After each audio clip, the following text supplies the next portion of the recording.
Da, avem o mică filmare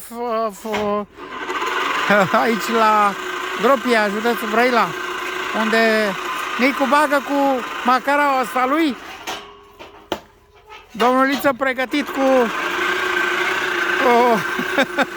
zice, am învățat. Eu sunt la șalopetă, la bocanc,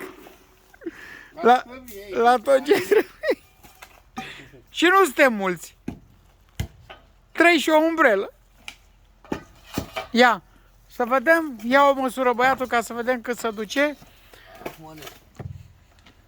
Ia, nene. Ești la buric, da? Trebuie să ajungi pe la genunchi, așa. Un 50, așa, ia.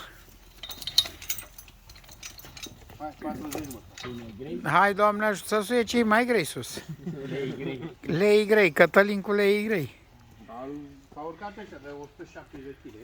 180 kg frumos.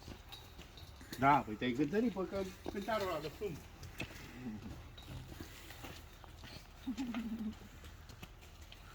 După aia, la final, facem și o poză de grup, cum a fost ieri la Ciolpane, astăzi la Dropia, județul Brăila. Dă-i în gușe, acum dă-i în gușe. Gata, am trecut de genunchi. Ia aveți, boss. Stai. Unde era la buric? Era aici Așa? și acum e la drop. Deci de aici? De aici s-a dus? Aici. Până acolo. E bun, bravo, hai că mergi. 10 burghie, ștanga, 10 burghie, ștanga. Păi nu, ștanga are 5,50 și acum îi dăm cu motorul ăsta.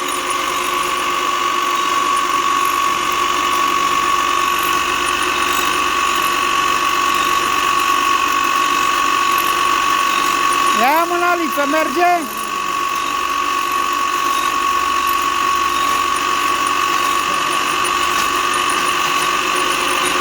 Ușor.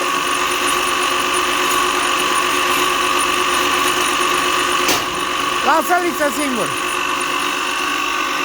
O mini foreză.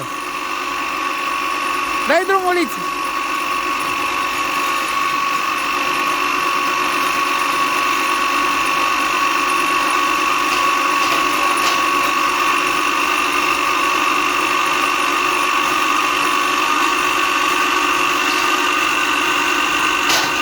Ohoho!